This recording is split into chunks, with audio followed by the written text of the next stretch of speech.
isbedelada kugu dhacaya markaad ku sugnaato ama lagu dhigo qabriga madow dhexdiisa. 1 cidiyaha ayaa ugu horeeya waxa ay bilaabayaan inay daataan 3 cisho oo kaliya marka aad mootan tahay. 2 maalinta afraad timaha ayaa iyaguna ku xiga oo daadanaya waliba kuwa madaxa. 3 maalinta shanaad maskaxdaada ayaa bilaabaysa inay dhalaasho sababta oo ah cayayaankii ayaa quudanaya. 4 maalinta lixaad maqaarku waxa uu isku bedelayaa madow rad ah waana uu diirmayaa ama waa uu daadanayaa. 5 maalinta toddobaad qarmuunkii calooshu waxa uu ka soo baxayaa afka. xubnihii xaajooyinku soo mari jireenna waxa ay soo deynayaan ur qarmuun ah si ay u soo jiitaan cayayaanka yaryar.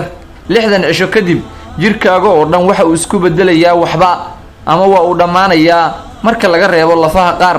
waxa ku soo haray ruuxdii uu markii horeba ku shaqeynayay jirku. marka qabrigu wuxuu ruuxdaas u noqon god ka mid ah godadka naarta ama god ka mid ah godadka jannada. ilaahay ayaanu ka baryaynaa inuu taa dambe inaga dhigo.